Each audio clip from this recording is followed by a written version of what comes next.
मेष राशि के सभी भाई बहनों को हिंदू नववर्ष की हार्दिक बधाई। नवरात्रि के इस पावन समय पर, इस पावन बेला पर आपके जीवन में माता रानी ने कौन कौन से वरदान दे रखे हैं, आज इस बात पर चर्चा होगी। देखा जाए तो माँ जगदीश्वरी शक्ति स्वरूपा माना गया है, इसीलिए हम कहते हैं या देवी सर्वभूतेषु शक्ति रूपेण संस्थिता नमस्तस्यै नमस्तस्यै नमस्तस्यै नमो नमः।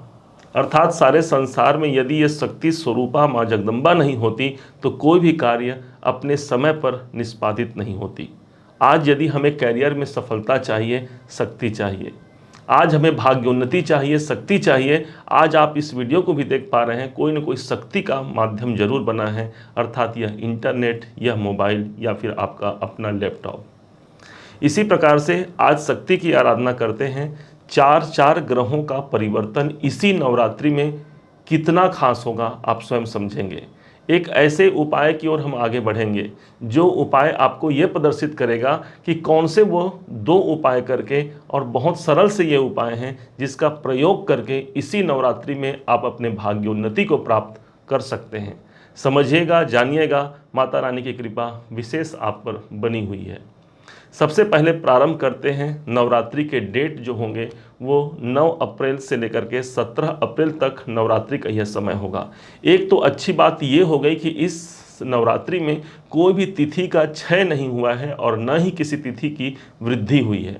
साथ ही साथ इसी नवरात्रि के प्रथम दिवस और अंतिम दिवस और बीच में ही चार चार ग्रहों का परिवर्तन, बहुत अनूठा परिवर्तन इसे माना जाएगा।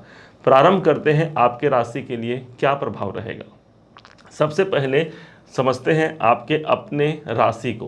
राशि के अधिपति बनते हैं मंगल, जो एकादश भाव इनकम भाव पर है। भाई लाभ भाव पर मंगल देव विद्यमान है।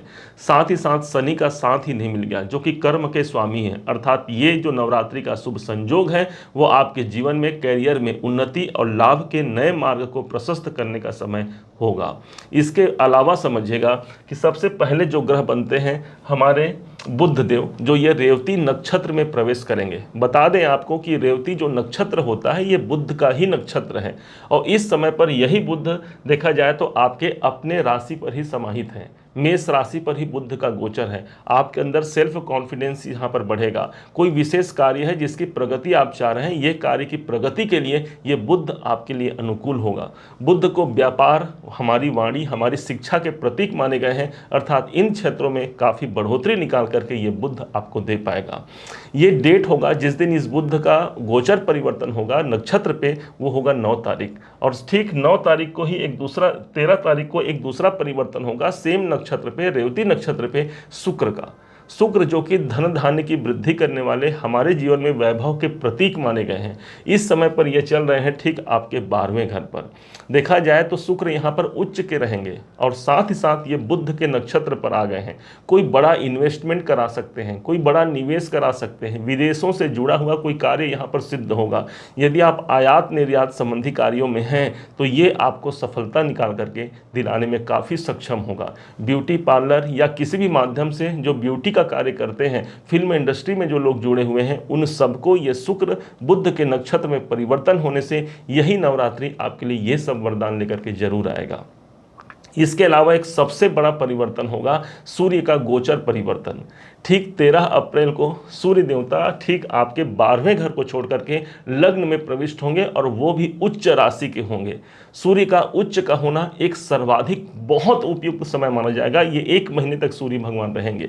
इस हिसाब से ये आपके पंचमाधिपति बनते हैं। कोई सोचे हुए कार्य पूरे होंगे, संतान संबंधी चिंताओं से मुक्ति मिलेगी, और एक नए डिसीजन लेकर के हम अपने कार्य को आगे बढ़ाएंगे। सूर्य का लग्न पर होना हमारे जीवन में प्रतिष्ठा का प्रतीक माना गया है, एक सम्मान का प्रतीक माना गया है। अर्थात हमारे अंदर भी वो सम्मान की प्राप्ति हो गई।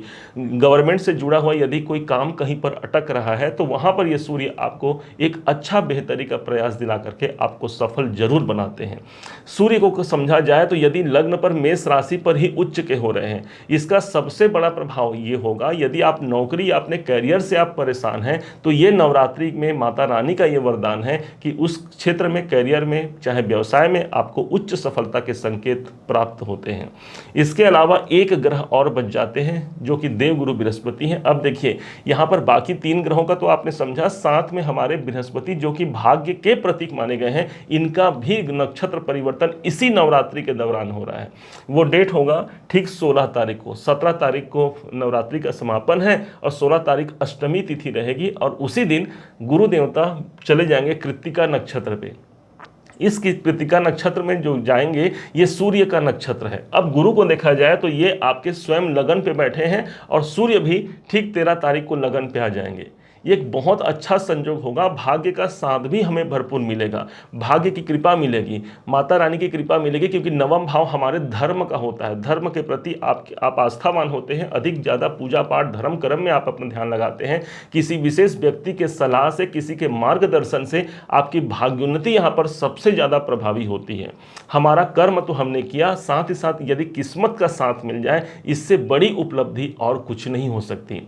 ये जो नवरात्रि का शुभ संयोग होता है, ये बसंत ऋतु के समापन और ग्रीष्म ऋतु के आगमन का यह संयोग होता है। इसलिए इस टाइम पर कोई भी आराधना पूजा पाठ किया जाए, ये हमारे लिए बहुत कारगर सिद्ध होता है और इसीलिए इसे नवरात्रि कहा गया है। ये 9 दिनों में शक्ति की जागृति का यह दिन है। ये समय देवी कृपा प्राप्ति का यह संयोग होता है। कैसे हम इस समय पर कृपा प्राप्त कर सकते हैं, ध्यान से समझिएगा।